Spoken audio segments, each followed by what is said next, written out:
Alex, we're here. How are you? We're back. You don't sound so enthusiastic today. Oh, I just sound like crap because my mic is not working. When is there ever an episode where we don't have? Someone's always got to have technical difficulties. At first, it was the Wi-Fi. Yeah. Then it was Daniel's. It was my Wi-Fi. Then Daniel's Wi-Fi. Now it's your mic. My mic's been on and off issue the past since we started. To be fair, my microphone's like a Star Wars, like the franchise of Star Wars. The quality goes up and down. Luckily, Kenobi is great. And listen, we're going to talk about the hockey for It's a Hockey Podcast. If you're upset that we spent half an hour talking about 2 episodes of Kenobi, good news. We're only talking about 1 later because only 1 more. We also left it till the end. Yes. How can you be mad? I don't know, but my mom wasn't happy about it. She's like, "Why'd you spend so much time on Kenobi?" I'm like, "Well, we waited till the end." I mean, I'm sure I can talk an hour about the Leafs if you want. If that's what people prefer. I don't think she'd like if that's what people prefer. How about we just talk about Star Wars the entire time? Because I can do it. Sure. I'm sure I can do it too. Okay, I'll just ask you questions. Gunji continues to be alive. Anyway, we should probably talk about the playoffs. We should probably talk about. Is there playoffs going on? Yeah, the Final Four is on, Alex. We're down to 4 last teams. Since we last recorded, I guess. Yeah, the Rangers advanced. We're going to talk about the Leafs. We're going to talk about the Habs. But to open the show, see, in my notes, I have the Kenobi stuff first, but we're not starting with that. It's just a matter of importance. Okay. The conference finals, they have begun. Yeah, we're down to 4 teams, Alex. You'll love to see it. It started last night. Oilers, Avs, game 1. The series with no goaltending. And to quote Wayne Gretzky, you got to play defense, man. Thought that was really funny, by the way. Is that what he said? He did, yes. He's like, I'm probably the greatest offensive player ever, but man, you got to play defense. Oh, he was like, no, this is amazing. This is greatness, but you got to kind of play defense, which I thought was really fun. What I can tell you is Mark Spector was asleep after the first period because it was 3-2 at the end of the first period. And as his article mentioned months ago, and I'm still bringing it up because who cares? He said, that's that. We're done. It's a 3-2 hockey. Playoff hockey is a 3-2 game. So he was asleep after the first period. See, it's okay because the Avalanche were leading. And they continue to lead. It was all scary at the end, but I mean, the Abs, first to 3-2. So if you want to bend it a certain way, I mean, it's all right. But that was a messy game. If you're someone who was at Ball Arena in Colorado, it was raining, by the way. Isn't that neat? I don't know why I pointed it out like a weatherman. I sounded like Ron McLean. Huh. Yeah, it was raining up. And it's just important context for the game. Yeah, there were how many goals? It was raining back in goals the too. 80s. Wayne Gretzky in the 80s, back in a series in 1980. No, we're not going to do that. Okay. The story of this game really is, I mean, I love how many games have the Oilers played where all 4 goaltenders played? Because it happened in the second round. Yeah. There was the game where Smith's been pulled a few times now, and he's probably cost his team 3 different game 1s, I think, so far. Because he had the giveaway in game 1 versus LA, allowed like 3 goals in the first few minutes of game 1 versus Calgary, and was yanked last night as well. But it's okay, it's fine. He's just 40. It's fun, but I mean, it was just a messy game. It was a fun game, but if I was a fan of either of those teams, I don't think I would have a full set of hair in the morning, unless I was already balding, which is unfortunate for those people. But. And if I was a coach of that team, I'd be like, that was what am I supposed to like? It was similar to Calgary and Edmonton game 1, where it was like, guys, I don't know what to take from game 1. I've learned absolutely nothing other than the fact that McDavid, McKinnon, Draisaitl, Rantanen, Landeskog, like we can run through the list of star players on both teams are star players. That's what I left last night's game with, even though I didn't get to watch it live. I watched it after the fact, but I left last night's game being like, like, okay. Like, it's not a bad thing. It's the reality of the situation. It was an 8-6 game. What am I taking? What am I supposed to take from this? Like you said, there was no defense being played. It was interesting. Jack Johnson had a rough night. And I remember at the pre-show they were saying veteran players. Jack Johnson, who if Gerard didn't break his sternum or his sternum was not broken, guess what? Jack Johnson would not be playing right now. But he was not great. He was not great. Sam Gerard, by the way, not Sam Gerard, who is hurt. Bowen Byram, I thought was really good. Really, really good. You can see how special a player that is. And Harman Dial said he's going to be something special if he can just stay healthy, which is what story. It's really nice that I don't think a lot of us thought he'd be playing in the playoffs because of the concussion earlier in the year. You mentioned Rantanen, by the way, finally scored on a real person, not an empty netter, so that was huge. Makar gets on the board, which was good for him because he was shut down in that St. Louis series. But should the goal have counted? It was a big talking point that he didn't have possession. It apparently was not, what's the term? It wasn't a delayed offside, apparently. And the argument was that he doesn't have possession as he's crossing the ice, which I don't buy. By the rules, Alex, that apparently was the right call. But what I want to ask you, by principle, for the good of the game, should that goal have counted? Well, I mean, I guess it depends on how you look at possession of the puck, I guess, is what is the sticking point here. Obviously, it's not like NHL 22 where, if you have the puck, you got the red ring above you or whatever. It's just, I mean, I'd say it was offside. But again, I guess the sticking point is what is, and I feel like we've had this discussion before, and I feel like it's not the first time on this podcast we've had the discussion of what does it mean to be in possession of the puck. So that would be cool. I know that'd be cool to know. I know a lot of people on Twitter, obviously it was a highly debated topic. Even amongst players, I saw Carlo Koliakovo get into talk about it. I think he was responding to a Tim Peel tweet. Again, I thought it was offside. Clearly, I'm wrong. I guess I don't know. Well, I'll read you some tweets here. Okay. Which can probably explain it more better than we can. In case you haven't seen it, first off, I would recommend watching a video of it. We can't show it because that's copyright.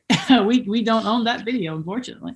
I don't know if it's a public thing, but I don't want to take the chance because, if Steve Daniel can't use Leaf footage for an LFR, we are not taking that chance. Right. Maybe we can use Guelph Nighthawk highlights, but sorry for another day.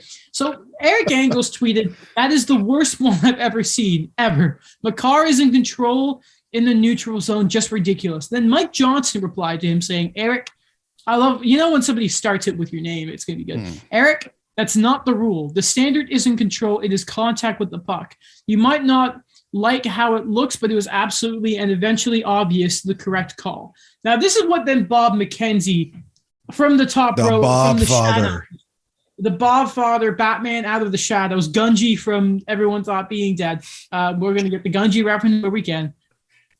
First off, he tweets, "Tag up." Great way. Second tweet, Makar pushes the puck across the blue line with Nikushkin. Ever seen that video of Tyler Sagan and JV Ben trying to say Valery Nikushkin's name? Really funny. So anyway, with Nikushkin inside the offensive zone, but Makar doesn't touch the puck and cross the blue line himself until Nikushkin exited or tagged up. Easy call, in my opinion, not offside. Retired insider turned booze mogul was yelling at TV replays to run the replay further to see when Makar touches the puck and when Nikushkin cleared. So did he have clear possession? Because if you look, the puck is on it's not flat as he's entering the zone. So it's funny, Alex, that you mentioned how we talked about offsides. I thought with all the stuff with goaltender interference and the Coleman kick, I was like, we'll have those discussions in the offseason, but it looks like the offsides have calmed down. Mm-hmm. And then did you say it on the podcast? I think you even said it. I might have. Yeah. But it was a thought of mine. And then the NHL said, no. Listen, that to me, I thought the Avs were lucky to have it. I quantify that is offside. It's the thing of the common sense rule. My favorite saying to use is, listen, if he pushes it, that's still contact with the puck. That's him at least in my books, there aren't any Oilers straight around him there. That is still him and his actions putting the puck past the red line. Sorry, the blue line. What am I thinking? Past the blue line. If it was past the red line, then we don't even have the discussion. But it just, I don't like that they counted, and I'm rooting for the Abs. I didn't like it. I don't think that is a goal that is good for the game. Imagine what's the thing of if you're a new fan watching that, how do you justify that is a good goal and then unjustify what isn't one afterwards? You know what I mean? I couldn't find it, but there's a fan of the show. His name's Gus. I think it's Gus Galloway. I was talking about this with him, and I could swear there was a goal like this where Nick Suzuki had a sort of fumble on. I thought at the time he didn't have full possession as he crossed the line, and I swear they called it back. I couldn't find it, but obviously then I think there was a goal where Michael Bunting was still in Arizona, where it was called a good goal. I think Freeman was mentioning it. Man, that man's DMs apparently were horrible. I kind of feel bad for him. But listen, the rule says it's good. I don't like the rule. Funny, talk about Michael Bunting. Yeah, the rule says one thing. We don't like the rule. And hello, Calder Trophy. Yeah. Okay. So I've been trying to look for the rule. I couldn't really find it. But like, is the rule not he needs to be in possession of the puck? Is that what the rule says? I believe so. Yes. Okay. Well, then oh God, goodness gracious, hold on. I don't because the Oilers fans were complaining about this and they were sending it to Elliot. I'll see if I can find it and I'll screen share it. Okay, it's just because if that's the case, if the rule is he needs to be in possession of the puck, again, like I was saying before, I very much feel like. And I just actually happened because I was looking for the Carlo Koliakovo tweet. He happened to be tweeting about it too, where maybe we need to look at a way to rewrite some of the rules so it's a little more clear. And it even got the okay from Ray Ferraro. So I'm going to just read Carlo's tweet real quick. I think rewriting or rewording the NHL rulebook should be a priority this offseason, so the game of hockey can stop being so complicated for some. There's been enough controversy these playoffs that warrant it. Time to get it right. I'm so happy people are on board. You know what I didn't like is I think it was first intermission, that was the big talking point. Right. And then I think with second intermission, Ron McLean was more explaining it. And I appreciated he explained it. And I don't think he meant to sound this way, but he kind of sounded like a school teacher explaining it to a kid. And I was kind of like, I don't like how this is being come across to me. So here's what I found some of the stuff here. Section 110, subsection 2, I think is how you would say it. 2 eyes. I don't know. The defending team passes or carries the puck into the neutral zone. Okay, then if during the course of the delayed offside, but remember, this isn't a delayed offside. This is what the Oilers fans were saying. We're throwing at Elliott, but this wasn't a delayed offside, but I'll continue. Any member of the attacking team touches the puck, attempts to gain possession of a loose puck, forces the defending puck carrier further back into his own zone, or who is about to make physical contact with the defending puck carrier. Is this some of the language in the rule? So right? Why wouldn't it be delayed offside, though? Was he not offside? That's what I don't get is how wasn't it offside? Because because the puck left the zone and Nikushkin was still the other side. Or maybe I think it was what they were saying, because they talked about this again on the 32 Thoughts podcast today. I'm not fully through it, but I think what they were saying was, I guess it's not delay. I don't know. I think maybe they were saying because maybe Makar doesn't have full possession when he's. No, but why isn't it delayed? Why isn't it to begin with a delayed offside? If Makar's on the other side of he's on one side of the blue line and Nichushkin's on the other side of the blue line to begin with, that's why. Okay. Why isn't it a delayed offside if they're on opposite sides of the blue line? Maybe I'm missing some facts here, but I'm that's what I'm unclear of why it wouldn't have been a delayed offside to begin with.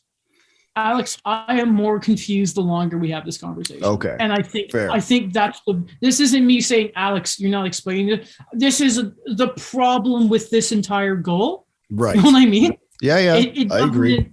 It doesn't make the game. I don't love hockey after this kind of review. But just some other points from the game. Darcy Kemper leaves. Originally, I think it was at the start of the second. He was really late coming back to the ice. There was some equipment stuff, but he ends up leaving due to injury. Jared Bednar said he may play tomorrow, but at the same time, he doesn't know how long he's out, which is concerning. Obviously, he left the Nashville series after he had that stick to his eye. Yeah. People were talking about, especially Kelly Rudy and Jennifer Bottrell. He took some shots up high. So is there something with his eye? Is it a concussion? But if it's a concussion and he can't technically play tomorrow, or maybe that's why they're waiting for clarification, kind of like what happened with Crosby, how they thought it was a concussion, and it turns out it wasn't. But I don't know if I believe that. But to each his own, which is concerning. If you're Jay Woodcroft, do you go back to Mike Smith, or do you go with Koskinen, who I don't think was bad in relief? Okay, so that's where I think you have to make the decision on what was better last night. Was it Mike Smith, or because I feel like when was Mike Smith was last pulled game one, right? Game one of Calgary at Edmonton. I think so. Yeah, he allowed the quick goal again in game two, but I think they stayed with him. And game two they went back to Mike Smith.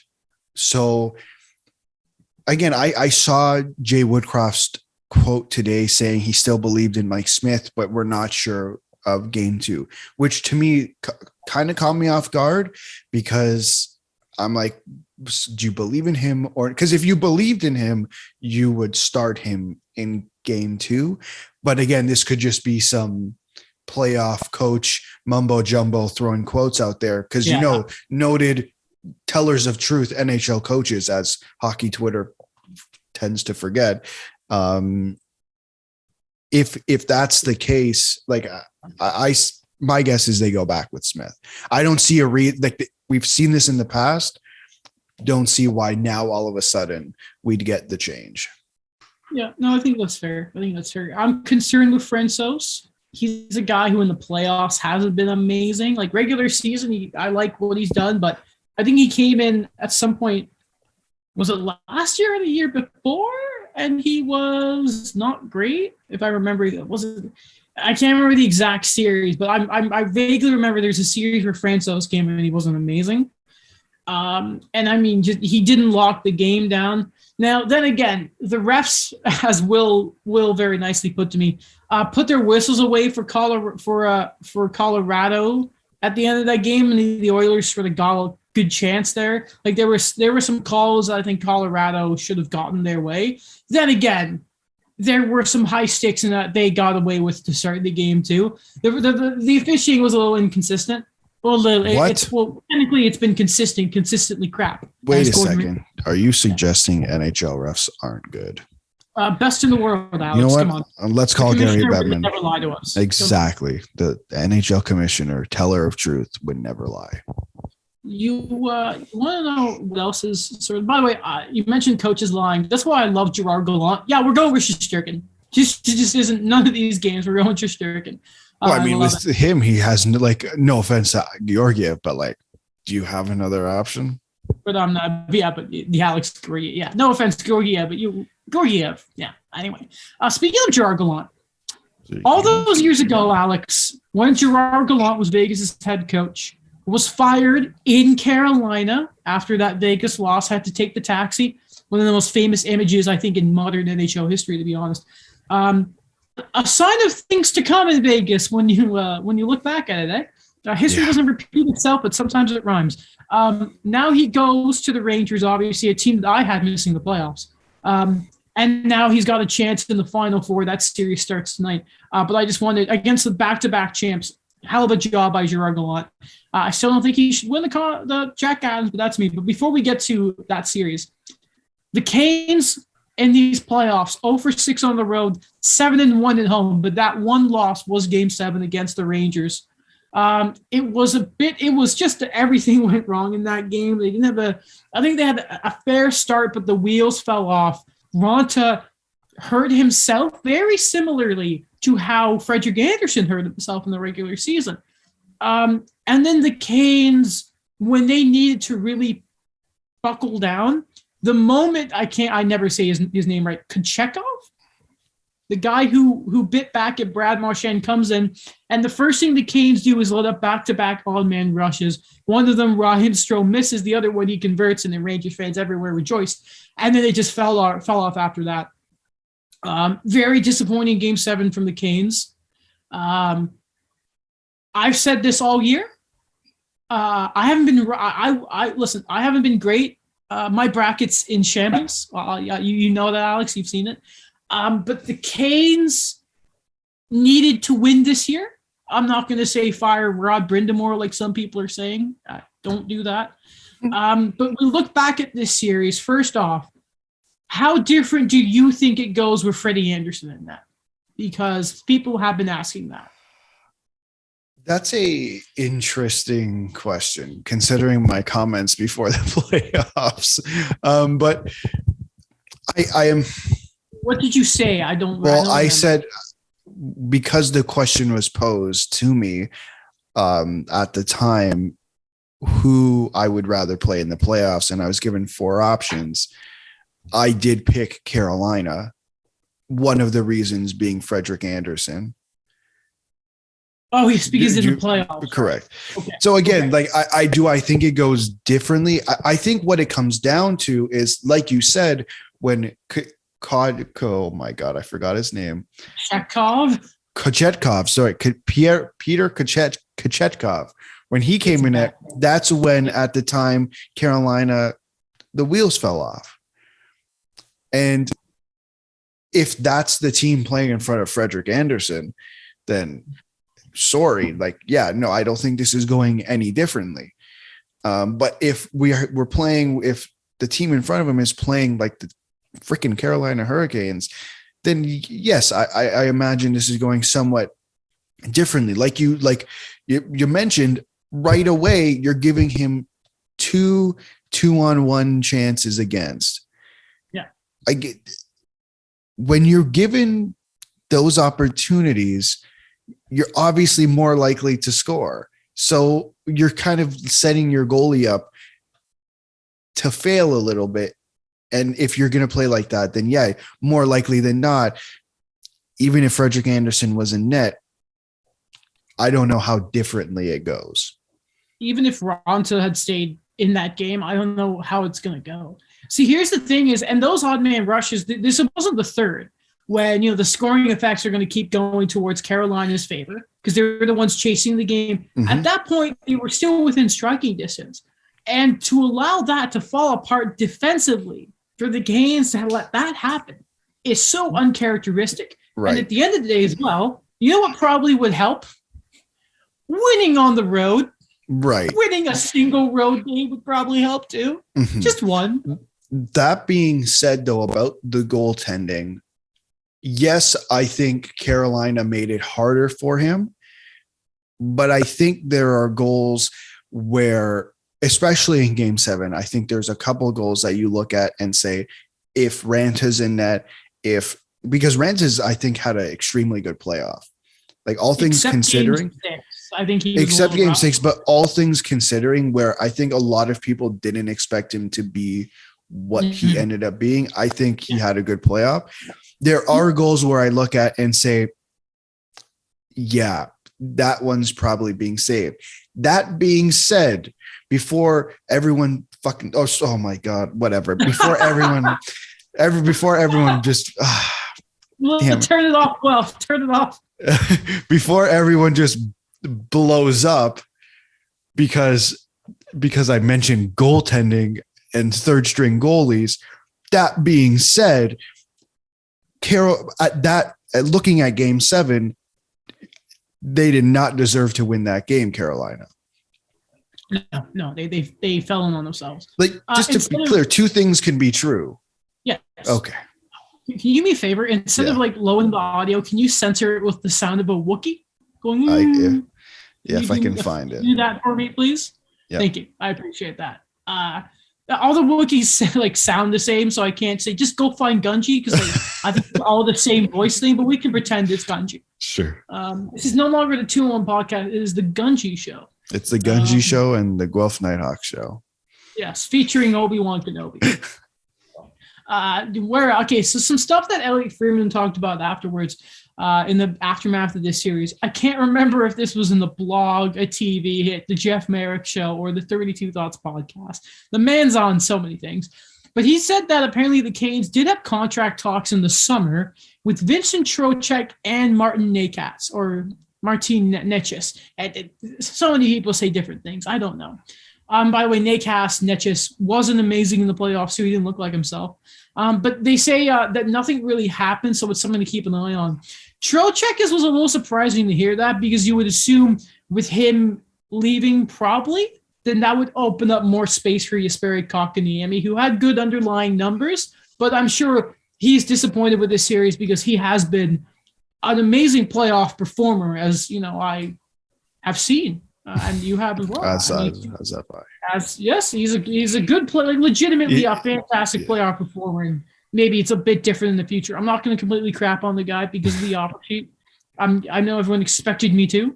I think that was just Mike. Yes, I was fascinated that I didn't know Ethan Berry didn't play a single game in that playoff run. Fascinating to me. That's very fascinating, and that's a little surprising. So you wonder what his future is there. A lot of questions there. So also Jeff Merrick was sort of making the point of, and Rod Brindamore had that quote talking about that the Canes don't have elite goal scoring. Maybe you should have expected more from like Svechnikov or maybe that kind of stuff. But then I wonder, Alex, does that mean, and I don't remember the last time we saw the Canes throw a lot of money at a free agent. I don't think they normally do. Everyone thought they were bargain bin hunting with their goaltending last year. But I wonder if they make a move to try and go with Philip Forsberg in the offseason, or, and this is inspired by you last episode, they call St. Louis about Vladimir Tarasenko. Ooh, that's a good one. That's actually not neither of those players I had in mind, but I'll bring that up in a second. Has it not felt like we've been talking about them adding a scorer for about forever? I know. I know. And they keep adding these players that really, I think, worked well in their system. Like we talked about, like, I guess let's look at someone like Jesper Fast. You're like, okay, here you go. And it's like, but that doesn't fix your problem. Like when they signed him, that didn't fix their problem. Niederreiter. When they traded for Vincent Trocheck at that time, they were still looking for scoring again. Clearly worked in Carolina, but didn't fix the problem that they had. They added a surplus, but never really fixed their weakness. I actually like those two players you named, but who I had in mind, because we haven't heard much about this player recently. He is also an RFA this season. They were interested in him when he got traded. Patrick Laine. I like that. I really like that. Reunite him with his Finnish friend. I don't know if they're friends with his fellow Finn in Sebastian. I don't know. I like that. I think it would go differently, than what happened in Columbus under Torts. And I'm not saying Torts and Rod Brindamore play a similar style of hockey, but I think is a bit of an emphasis on defense in Carolina. Mm-hmm. Is that fair? Yeah, they are a very tight checking team. Right. Yeah. And I don't think Rod Brindamore would try to turn Patrick Laine into a power forward. I think would be the biggest thing. The big question is what does Laine want to do? Right. And that's what it comes down to. Like Laine, we're not just saying Columbus want to get rid of him or he wants out of Columbus. We don't know that, obviously. No, we don't. And listen, during the playoffs, no offense to Columbus. Here it's a nice place. I'm not thinking about the Blue Jackets in the Final Four, unfortunately. It's kind of like when you watch the playoffs, you're like, yeah, Columbus, I don't mind. Sorry, guys. I don't miss the Minnesota Wild. Yeah, just ruining my bracket. How could they? The other series in the Final Four, Alex. Or do you have anything else on Carolina, actually, before we keep going? Nothing on Carolina. I just wanted to, we're going to talk about the Rangers. So that's what I was going to bring up, but let's go. Tampa, New York. The goalie duel of the century. The man, as Alex loves to say, who will win the Vezina Trophy in Igor Shesterkin. Vezina, I don't know why I said it like that. Versus the best goalie in the world. There, I said it, be happy. Andrei Vasilevsky. I am so, as the goalie person of this podcast, don't know how to skate, but I love the goalies. That's what I mean by it. I'm not Will or Curtis who actually know the things anyway. I love goalies. I am so excited for this goalie duel. I cannot wait for it. Cannot wait for it, Alex. What were you going to say about the Rangers? I was just going to compliment them on last game where when, like you said last episode, I think it was a combination of what both of us said, where I think Igor Shesterkin had himself a game. And the guy showed up. Kreider had a couple goals. I believe Zibanejad had a goal. So no, all respect to them for when they needed it. Igor Shesterkin was there. Like again, like goal. Like I think both of us know this extremely well. A goaltender can do so much for you in the playoffs. Yep. And that's why it's an important position. Yep. That's why when people say you don't overpay goaltenders, I say no. You look at some of the goaltenders in this series. Mm-hmm. Andrei Vasilevsky, I believe, is the third highest paid goalie in the league. I think it's Carey at 10.5, Bobrovsky at 10, and then technically he's tied with Henrik Lundqvist, his previous, but he got bought out obviously, and they're both at 9.5, I believe. And even if you look about that, Price great last year, Bobrovsky, you'll ignore him. But Shesterkin, the biggest second contract for a goalie ever. And look at it. Listen, he's maybe, probably 100% overpaid. But I believe, goaltending is so important. Mm-hmm. I mean, I'm worried for the Avs and Edmonton if they can get through, because I just don't see like Vasilevsky, Shesterkin me like, yeah, sorry, but you're stuck here. You're not going to score on me. Watch like the goaltending just be completely subpar in this series too. By the way, that'd be so disappointing. It would be. Listen, I love a good goalie duel, and these two should just be the creme de la creme. Well, we didn't really get it in the finals last year because Price was hurt. Yeah. So we lost that chance. And right now, and we're talking about, on one side, you have an extremely proven clutch goaltender in Andrei Vasilevsky. Yeah, right. There aren't words to describe how big game he was. Right. And on the other side, we have a goalie who is at the moment, and we're all watching it as it's happening, creating a similar story to what Andrei Vasilevsky had done for the last many years. Mm-hmm. He's so game 7 first round, mm-hmm. Game 7 last round, mm-hmm.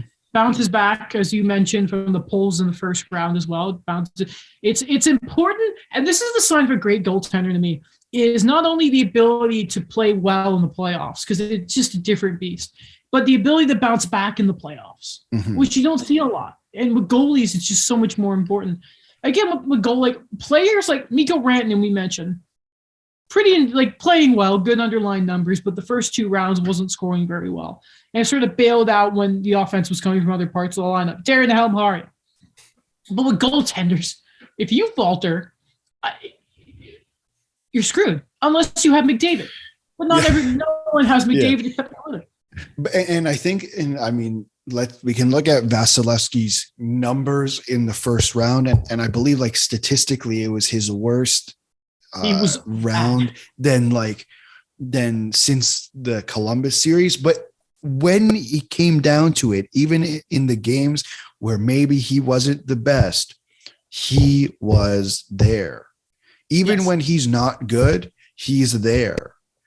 And that's what makes him dangerous. And then he turned it on. He bounced back from the shaky start and he hunkered down. It's sensational. It kills me to compliment him, but you just listen. Tampa are going to be ready. Corey Perry said so. Yeah. I'm excited to see what the Rangers are going to bounce back with. You see, Kreider's like almost tied. He's almost tied Rod for the most goals in playoff history for the Rangers. I was like, oh, really? Oh, wow. So he's continued for his success in the regular season. Yeah. What's funny? What's funny? I saw it up Twitter, and it was Habs fans starting to say, can we all admit that Emelin tripped Kreider? And it was like a 50-50 split of saying, yeah, it's time. And the other half were like, no, absolutely not. So people are starting to question. I'm not. Is that because they don't want Tampa to win and they need a reason to cheer for New York?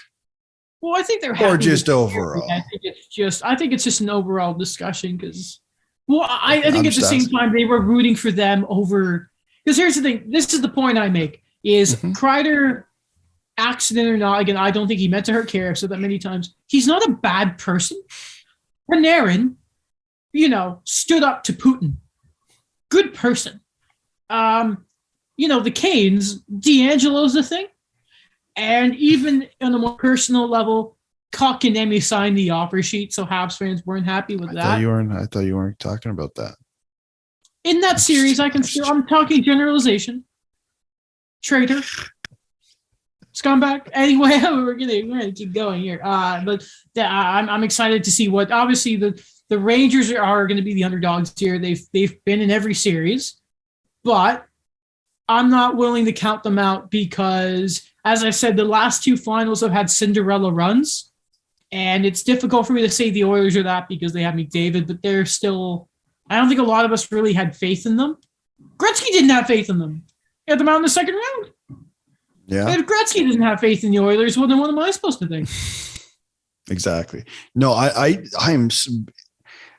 I'm very torn. Like, listen, I mean, I think Tampa Bay can go on and three-peat. But again, the Rangers have been quite impressive this playoff series. That being said, I think what we are seeing from Tampa Bay is beyond impressive. Yeah. I think they've played so many games over the last 2 years. And remember, condensed schedule both times. You know what helps them a lot is sweeping Florida and getting the extra time. They may be rusty game one, but you know what? Here's the thing, Alex. We might say Rangers have a chance, and then we're going to see all the shot blocks. We're going to see a bunch of Tampa Bay players go to the bench and back, as I think you were probably about to point out, but I stole your thunder, so my apologies. But then we're going to see that pedigree again. That's what we're going to see from Tampa. That's what I was going to bring up.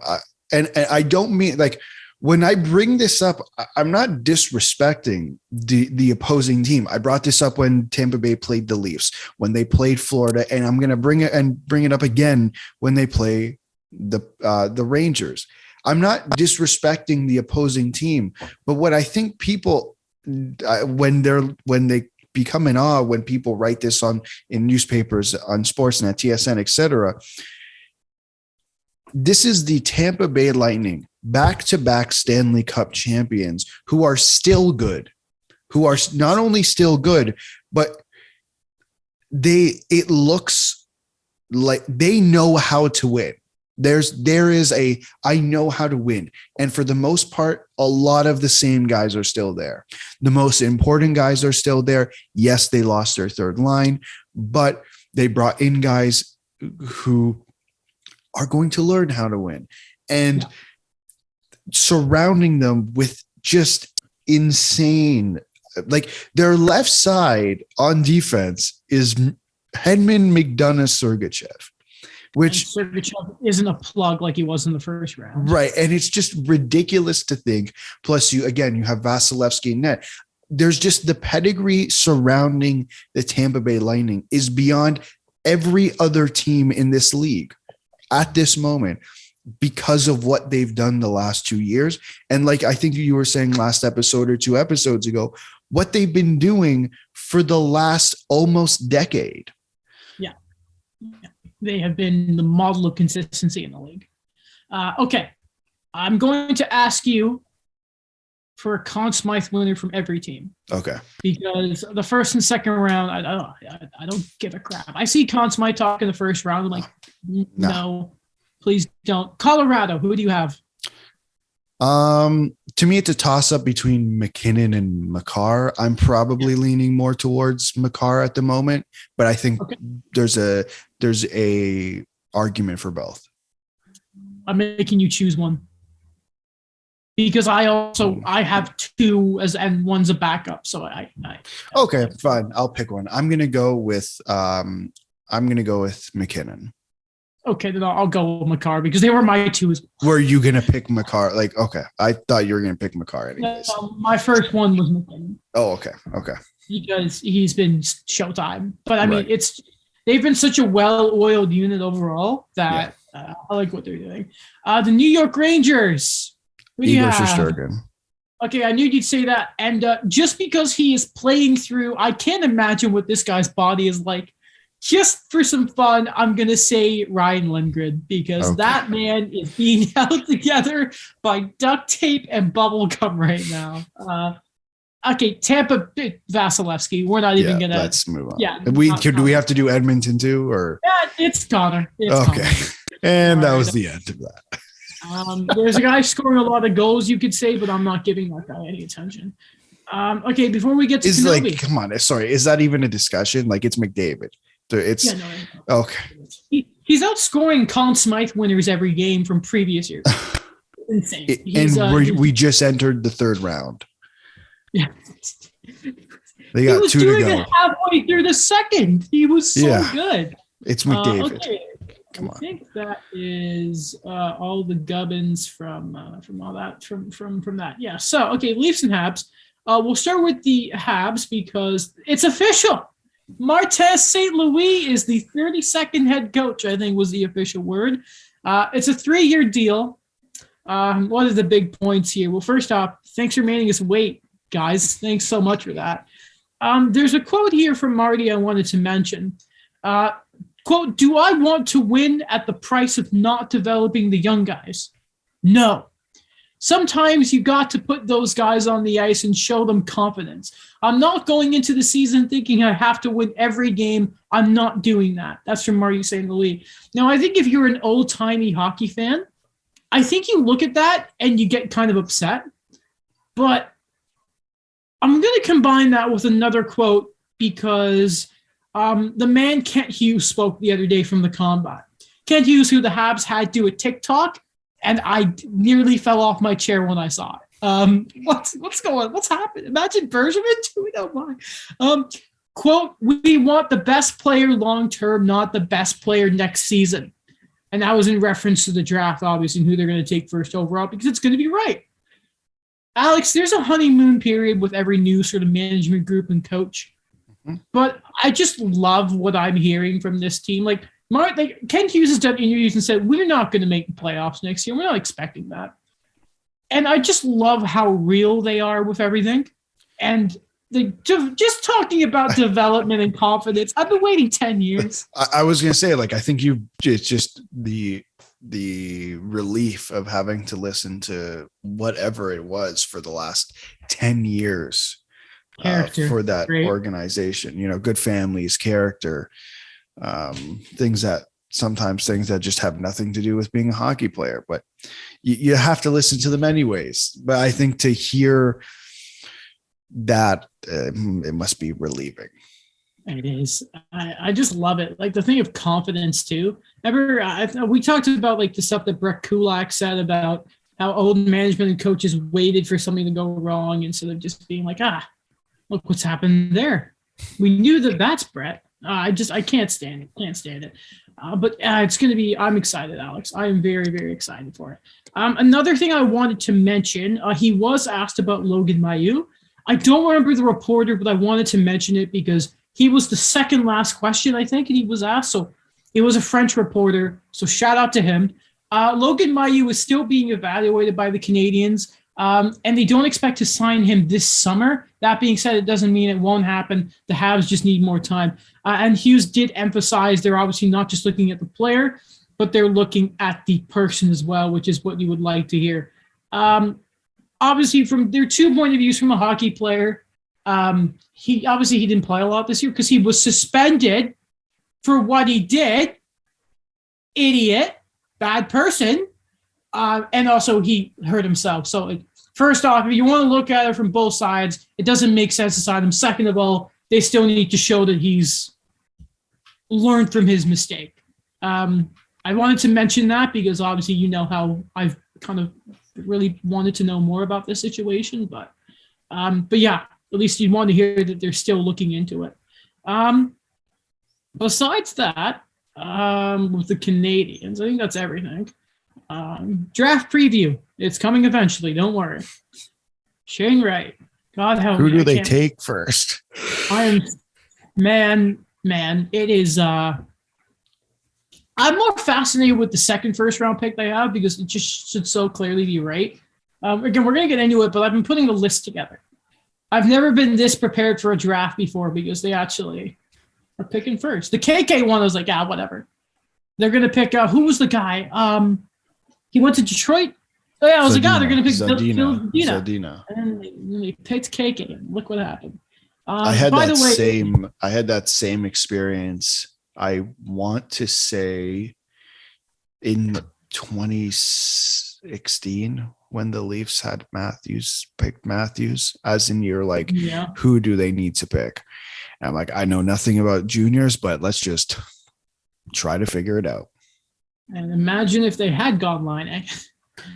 Oh, goodness. When Scott Wheeler was on the Montreal Athletic podcast, he was talking about how the Leafs, funny how he was saying the Leafs were extremely sure they were going to pick Matthews, and they were highly hesitant if they were going to find anything to say otherwise. So apparently it was very much an obvious. Obviously, retrospect says, of course, but remember back then, again, we always talked about Matthews was supposed to be a 60-point two-way player, which I still don't get because his developmental U.S. numbers are insane. And you're like, how is this? This isn't Kopitar. Yeah, what is this? This is Stamkos. This is Ovechkin. What are we doing here? Going to the Leafs, by the way.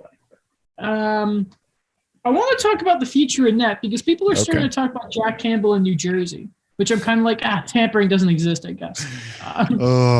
That's actually funny because before that report came out, like a week ago, I was thinking, where could Jack Campbell go?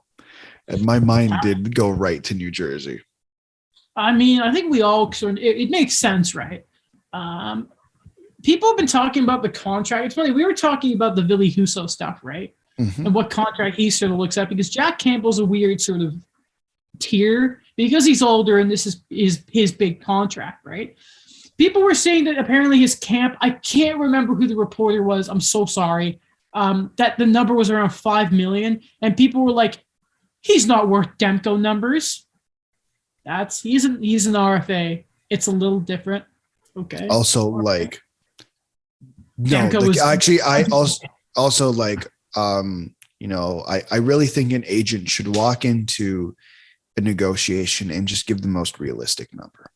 Yeah, I mean, I'm sure that's what Alan Walsh does.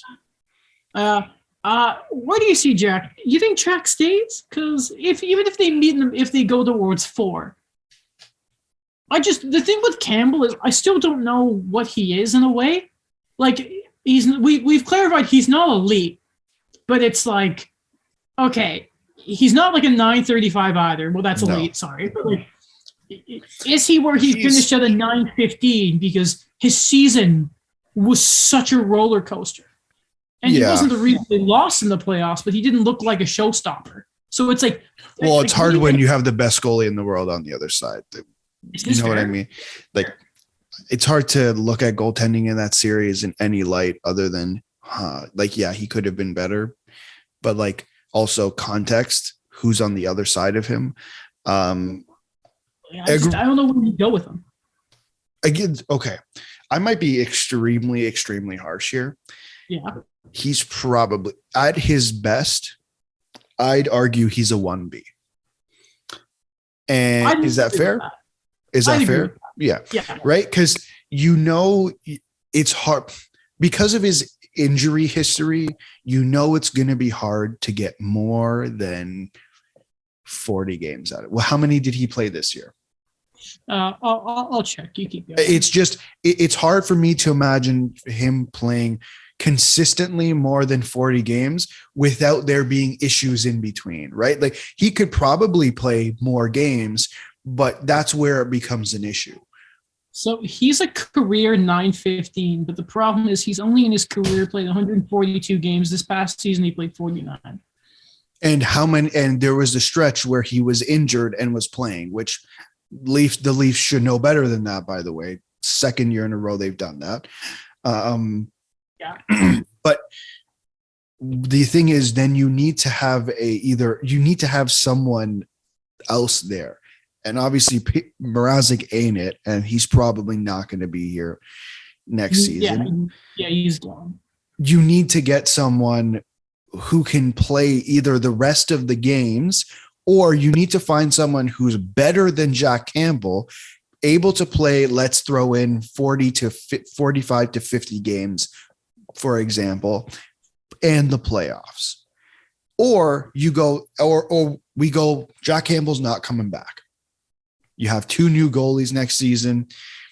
You go out and get John Gibson or Connor Hellebuck, like you've been clamoring for, and you get a guy who can. On that. I have a scenario later on. Okay, and you bring in a guy who can play, let's say, 25 games to be safe, at least keeping Gibson or Hellebuck relatively rested for the playoffs. Those are really your 2 scenarios. See, I see a goalie who hasn't stolen them a series, who is 30 and has some injury problems. And I'm like, if we look at history, Anderson gone. Now, we knew like that whole year it sounded like he wasn't coming back, but if I'm the Leafs, and listen, at least publicly, for whatever that means, not much. Dubas has been very complimentary of Jack Campbell. But I just don't, if I'm the Leafs at this point, and I think we've just talked about it, if you look at the eastern side of the playoffs right now, goaltending is king right now. So if I'm Kyle Dubas, this is my own thing, right?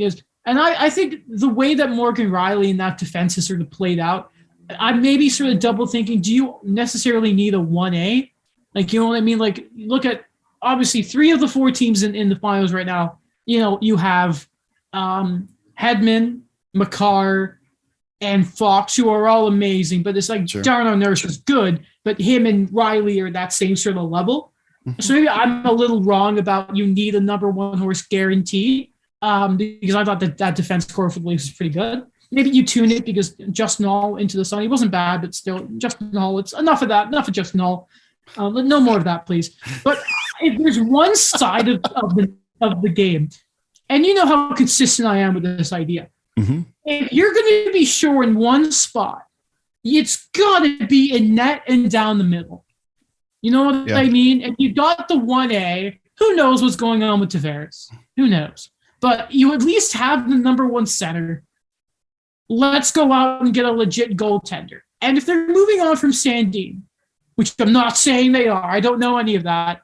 Oh my Lord, I would package him in a deal for John Gibson. If Anaheim and John Gibson are willing to make that work. Yeah, well, let's start with, I cannot believe 32 Thoughts started this. I think that's hilarious. From a source told Elliot Friedman to watch this. Haven't heard anything else other than that, by the way. It's a source told me to look out for this. That's all that was said.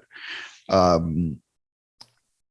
mean, that is an option. If you're comfortable with John Gibson, and maybe they're not comfortable with John Gibson, they're comfortable with someone even better than that, or someone they think is better than that, I would be willing to probably move Rasmus Sandin. So because Like sorry, I don't mean to cut you off, but you're gonna have to give up something, right? The whole thing at this trade deadline was they didn't want to give up their top prospects and their first round pick, which is fine because I don't think, like, no offense to Mark Giordano or Colin Blackwell, that wasn't needed in that trade. Realistically, it wasn't needed in that trade. But if you're going out there and you're gonna get a top goaltender or top-ish goaltender, right? Someone better than you've had. You want someone like Frederick Anderson was for the first 2 years as a Leaf, minus the playoff hiccups. You're going to have to give up top prospects. And I wouldn't be surprised if Rasmus Sandin was included in a potential deal, depending on how they view Mark Giordano.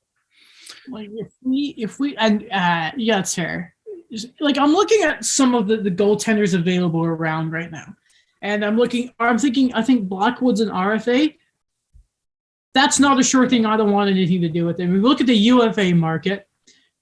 Maybe Fleury if he wants to come, but I'm not convinced. No. Like it really feels like he's probably going back to Pittsburgh or he's staying in Minnesota. The man doesn't want to keep moving the family. Koskinen apparently is going back overseas. Don't blame him.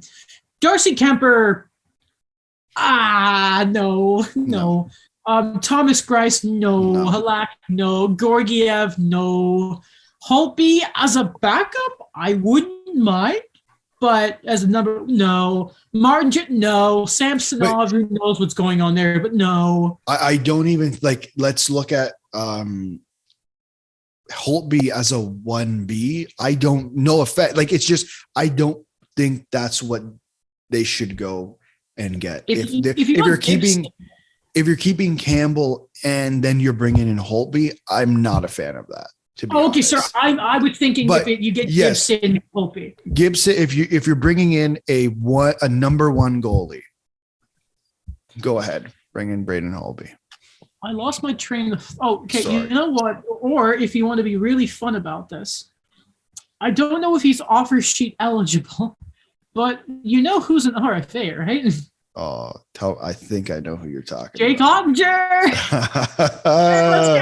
Okay, let's go check. Let's see if that would be madness, wouldn't it? Imagine how funny that'd be. Come on, let's get this going.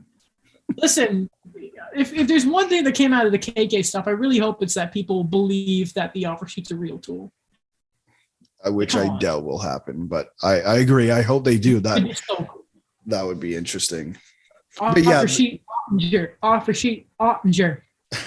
Like I think if, and I agree with you. I think if I look at this team, where is their quote unquote weakness? They've never had a goaltender steal a series for them. No, not even close, unfortunately.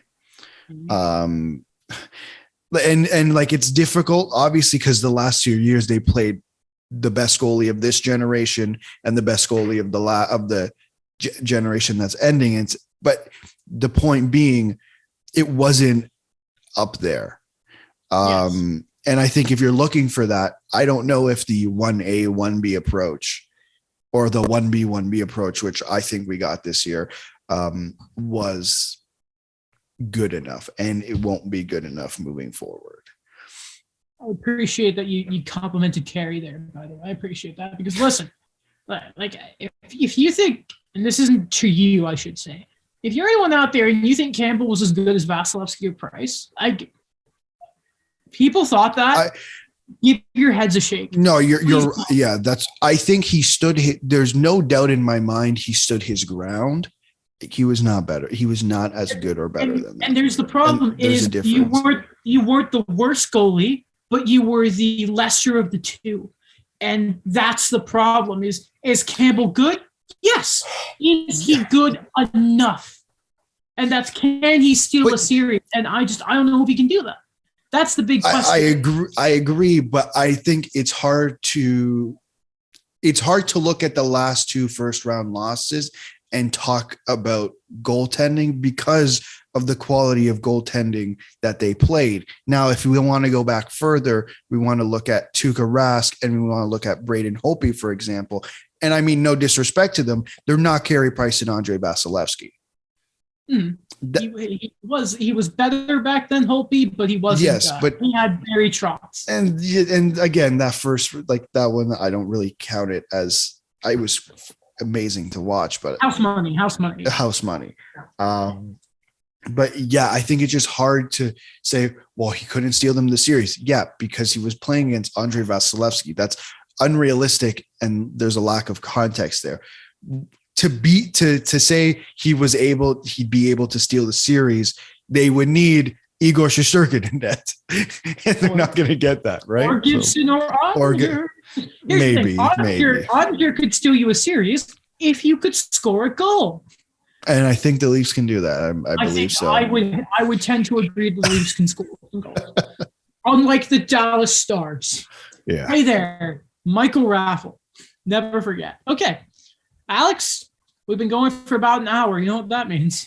It's Kenobi time. It is time to talk about Kenobi. Okay, so here's the thing, Alex. I see you're on the dock. I will uncensor the notes because I don't know how much Daniel has watched. He's in Kingston, by the way, so he'll be back Sunday, hopefully. He's trying to escape it. I bet he hasn't watched it yet. How dare you, Daniel? Okay, first thing, talking about Kenobi episode 3. Spoilers for Kenobi. And we might reference episode 1 or 2. There's no more hockey, by the way, so if you're not interested in Star Wars, bye. No, thanks for listening. All that kind of stuff. TikTok, Facebook, Twitter, Instagram. All that type of stuff. Go Nighthawks. Okay. Now, first off, the big question we had, what were they going to do with Darth Vader's voice? They brought back James Earl Jones. Okay, fair enough. Okay. That's fair what enough. I'm like, I did it again. I swear again, whatever. Listen, I know they had Hayden Christensen for that one shot where Obi-Wan just sees like a mirage of him. If they don't have a flashback, what was the point of bringing back Hayden? No, I'm sure he loves it, but we better get that. Maybe Ahsoka's in the flashback. Oh my god! Gonna do that? Gonna toy with the Clone Wars fans' hearts a little bit now? Maybe. I'm okay with that. Yeah. Another Clone Wars reference. Quinlan Voss was referenced, Alex. Do you remember him? I believe so. I think I do. He was with Obi-Wan when they hunted down Zero the Hutt. He had long hair. Yes. I do remember. Very wild. I do remember. So you know how that wall was just covered in writing? Mm-hmm. I bet there's going to be some people out there who are going to go and look over that and like try and translate it and find Easter eggs. Of course. I guarantee you they're going to do It's probably already been done. Oh, yeah. It's like, this Jedi is alive. And it's like, there's the prophecy of the chosen one here. And oh, my God, what's all this stuff about? You know what I'm wondering is, and I might be reaching here because I really like Quinlan Voss, is they mentioned how he helped like younglings and that. I wonder if he was a part. I don't know if he's on Planet a lot because I don't think he's normally at Coruscant a lot because he's like an outcast, right? I wonder if he helped Reva escape with those other younglings. Because you still think it's Reva? Okay. Yes, because she looked like she knew that room a little bit when she saw the Republic symbol. Yeah. I don't know. No, but it's a theory. It's up there. An interesting theory.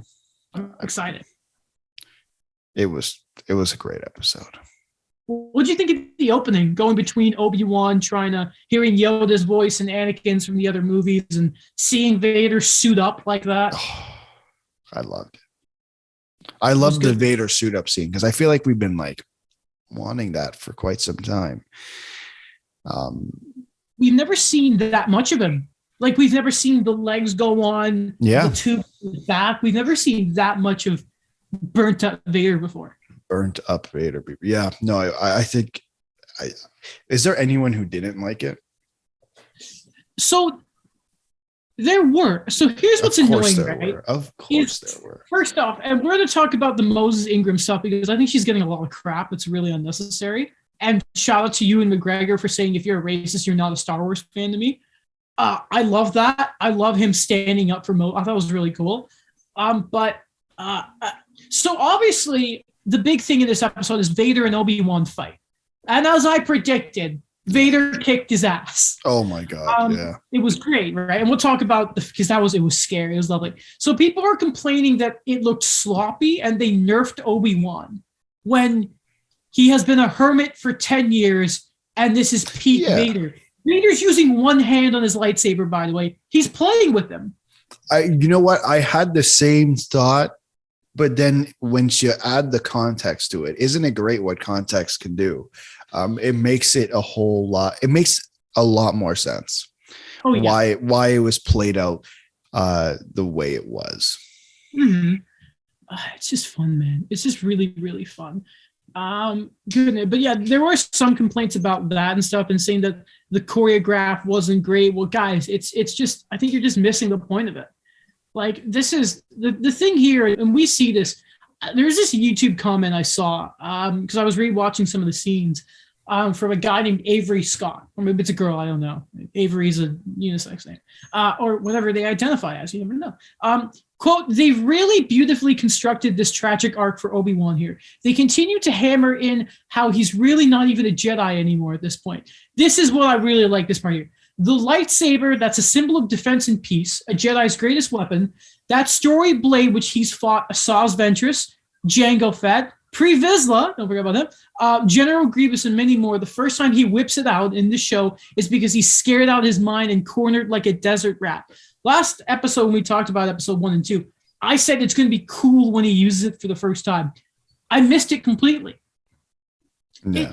He looked desperate. He was scared. It's so weird to see, but like, it's also like, how is he going to get to this point to the old Ben we know in episode 4? Like, when does he's at his lowest now. His arms all burnt off. Vader royally kicked his butt. Yeah. Like, now it's like he's at the lowest of the low. Like, it's a thing in story, right? You see it a lot in anime. It's like the main character gets his butt kicked in the first fight. Now he's got to bounce back and he's got to go save the princess. Now, I don't know how it's going to end up because it sounds like Vader's going to kick his ass again. But it's like, how does Obi-Wan get back to that point? And I would assume it starts with Qui-Gon's finally going to return his calls.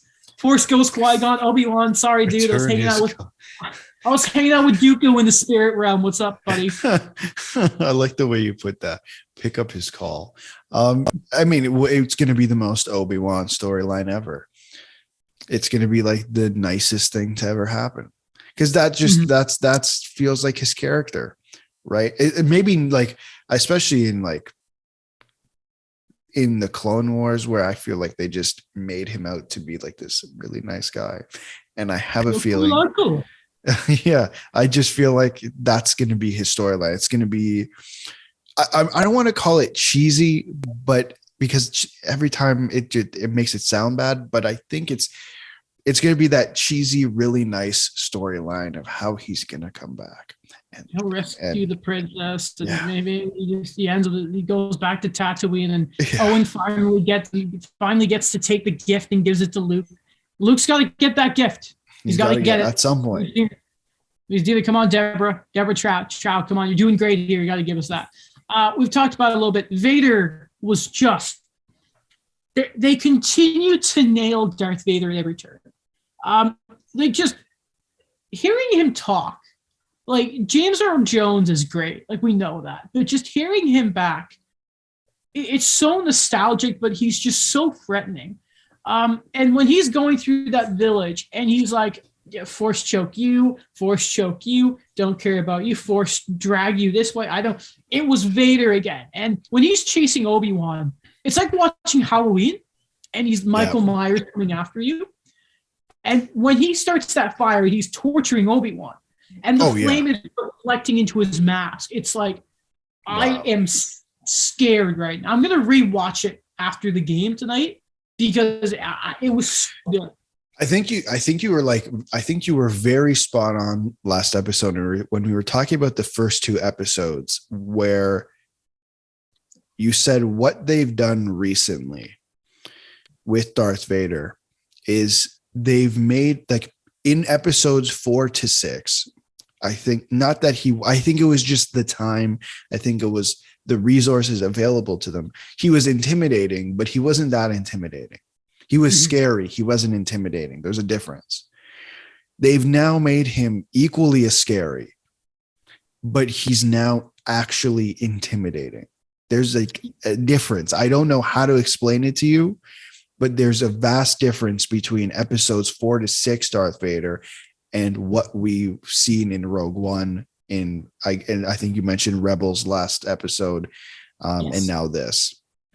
Even the end of Clone Wars, when Yes. all he does is walk, pick up a saber, and leave, but you're like, that's more despair when you watch it because you've just seen the end of Clone Wars. But I'm sure if it's retro, you're like, oh god, Anakin's changed. Yeah. Oh, goodness gracious. Oh man. Gunji's alive, by the way. We know that. Never forget. Keep going here though. Freck, the goddamn farmer dude. I didn't trust him. I let my guard down though, and he was a traitor the whole time. Goddamn Freck. How could he? Unbelievable. He caught me off guard. So that scene when Obi-Wan's killing the stormtroopers and one lands through the lasers and he gets cut in half, I'm like, whoa. Wow. And then the Vader scene later, I'm like, how did Deborah Chow how did Disney approve? It's Disney. How are we getting so much gore? I love it. It's great. Maybe they're being a little more open to it, which would be nice. Which if they do a Darth Vader series, then it's got to be gory. Evil. Yeah. Okay. I'm still cautious, but I'd come around to it if he made it a thing. Oh my. And another reference to Padme when he's pretending to be her mom. When I look at see her mother, and I'm like, Obi-Wan. Stop it. Just don't do it. Deborah, stop. You're killing me. It. Yeah, exactly. Deborah, please. I love your friends. I've never met Deborah Chow, but I'd like to say you're doing a great job. Unless the last 3 episodes suck, but I doubt it. I highly doubt it. So, you think Leia and Vader are going to meet? Because I wonder if now she's going to be bait to bring Obi-Wan to the Fortress Inquisitorius.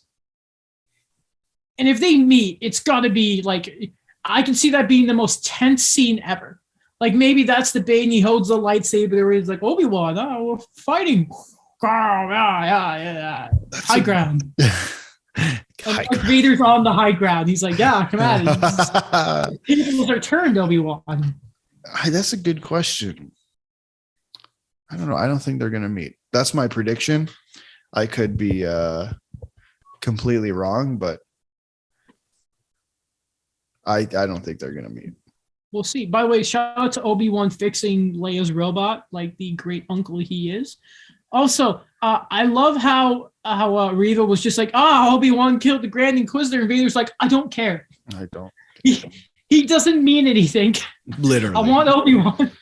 Literally. And Rebels fans are like, why? Please, come on. But here's the thing. After his fight with Obi-Wan, Vader must kind of know, oh, you suck now. Wait a minute. This doesn't make sense, but he's still but it's the Grand Inquisitor. I don't care. It doesn't matter. He still doesn't matter. He never liked the Grand Inquisitor.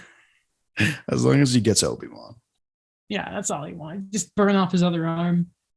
Love it. Oh my goodness gracious. Oh my god. They're just doing I love it. I want episode 4 and I want it now. When's it come out? Friday? I think it's Wednesdays again. So because remember, they delayed the first episode a few days to the Friday. But that's when they were like, okay, you're getting 2. So I'm guessing it's now Wednesday. Oh, okay. Which is unfortunate. It's an odd day to release the show, but that's fine. Hey, Is what it is. I mean, it's good. Yeah, it's good. I'm not going to complain. I almost set an alarm. I almost set an alarm to watch it. No, I can't. No, Adam. I got to go into work a little later today. So I got to watch it this morning before I went to work. And it was a good day. Good. No spoilers, I hope. No, well, I mean, between the 6 hours between when it came out and when I watched it, no. Man, you'd be surprised. The Star Wars fans are quick. You know what? That's a good point. No, I didn't even go on. I don't even think I went on Twitter. I woke up. I'm like, okay, I'll go work right now. Let's watch that Kenobi. I woke up, went on Twitter, and I was like, wait a minute, close this. Didn't see anything, luckily. But then I watched it like first thing. I actually had DMs of people asking me, have you watched it yet? I'm like, yeah, I texted you. And then, and it was, other people did too. Oh, really? I had 3 or 4 people ask me, like, have you watched it yet? I'm like, I will. And then there were some people I didn't even respond to until after. I'm like, okay, this was good. Let's talk about it. Oh, it's just great. Okay. why are people? Here's the thing. I like Moses Ingram's character. I like Reva. There's like you got to think they're going to do her backstory eventually, but she's kind of like, if I was Vader, I would like her first off because she actually gets things done. You know what I mean? Like she's not a Sith, right? But she would be a good Sith. You know what I mean? She's actually evil. Like there are little nuances with her, but she's not a flashy character. And I just don't get, like, first off, I saw somebody tweet if Star Wars came out today, people wouldn't like Leia, and I'm like, I agree with that. You think so? I don't think they would. No. Why is that? Because she's a strong woman. And dude, come on. No, I didn't. Okay, no, sorry. I didn't even think of it like that. But sorry. They would. Oh, I'm sure that there's always a pocket of people who find something to complain about. That doesn't make them right. And it in no way does it make them right. It's just there's always going to be people complaining. And this is incredibly wrong what people are doing. Like just get a grip. There's a video of like of Moses Ingram, Hayden Christensen, and Ewan McGregor like doing this interview, and she was saying, I just hope people like it. And I'm like, that's just got to be unfortunate you're getting that stuff. Again, it's not every Star Wars fan. It's just because it's just a harsh community, which that's not excusing it, but like we all know what would happen. Like, sorry, we all saw what happened with the guy who played like young Anakin, Jar Jar's actor. Like, listen, I'm convinced if Empire Strikes Back came out today, what would happen to Billy D. Williams? If it was like, you handed Han over to the Empire, he would definitely get death threats. 100% he would. I am not even kidding. He would. But nowadays, like, Lando, we love you, dude. No. Like what happened to the woman who played Rose in the sequel trilogy too. Like people would do that. It's just like you're Star Wars, man. This is awesome. This is a series we've been looking forward to for years. And she's a good actor. She's doing a good job. And like you're judging a character first off. We're halfway through the series. Wait. And it's a show. Calm down. Yeah. That's the biggest thing. This is not real. Calm down. Listen. It's like you're sending death threats to Nazem Kadri. Not right. Yes. Calm down. It's a sport. To the people watching it means nothing. It means nothing. Listen, I like Gunji. I wasn't gonna go send death threats to Hayden Christensen if Gunji was killed in like the show. I wasn't gonna do that. I don't like Chris Kreider. I've never sent Chris Kreider a death threat. Okay? Get help.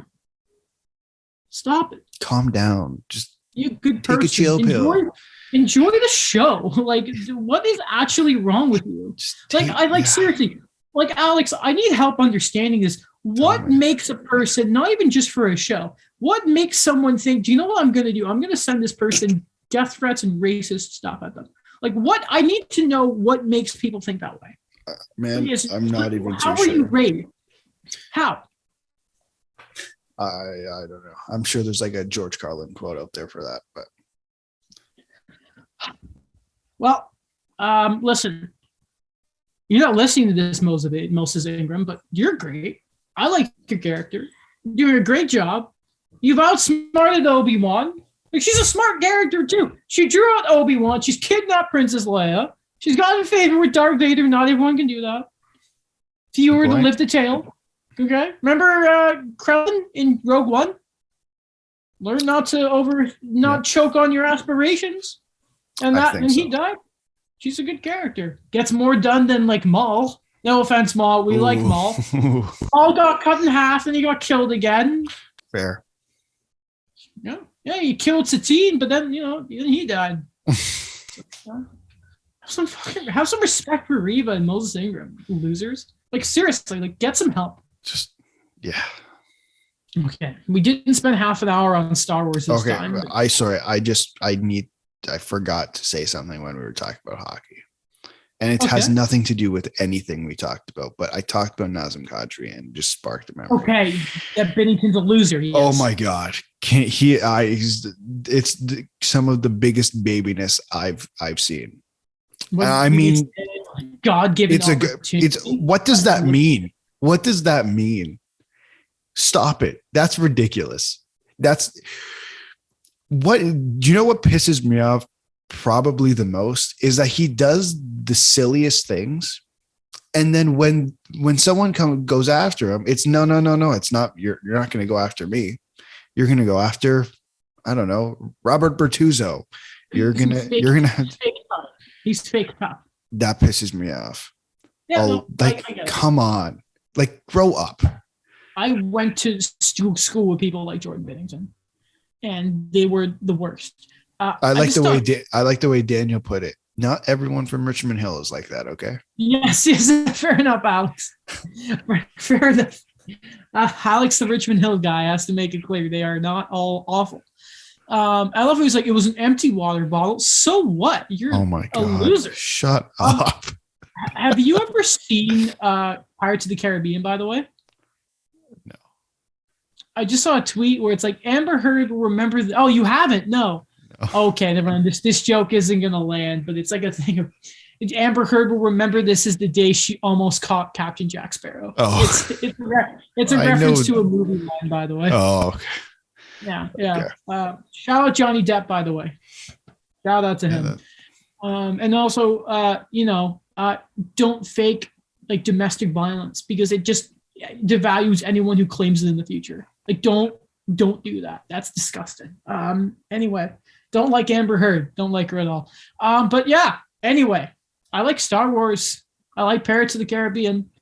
I don't like bad people who are also invested in those franchises, though. Okay. That's it.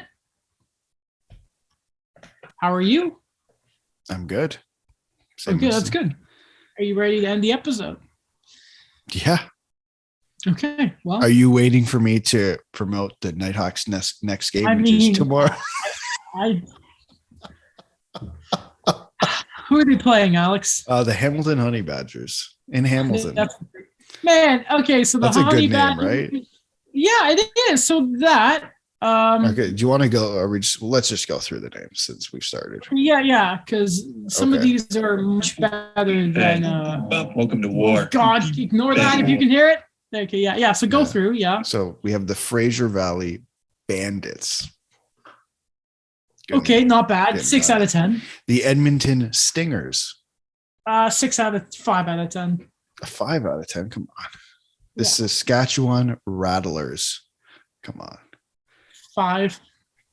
What's a rattler? Like a baby rattler? Like, except it's the sound of a ball dribbling. Yeah, maybe. The Guelph Nighthawks. That's a solid. That's a solid 10 out of 10. Well, because you're employee of the month, company guy, top man. 10 out of 10. The Hamilton Honey Badgers.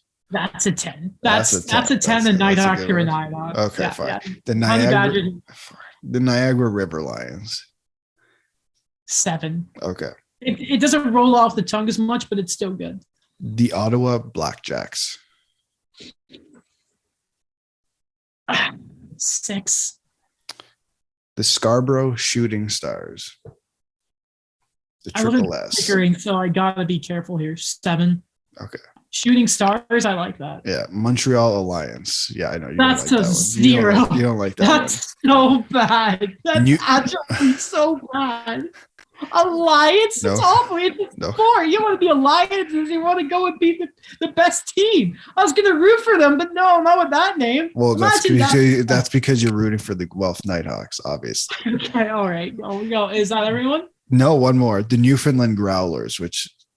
How is that allowed? Because they're owned by the same organization, the same organization that owns the hockey team, Newfoundland Growlers. 0 out of 10. Be more creative with your teams.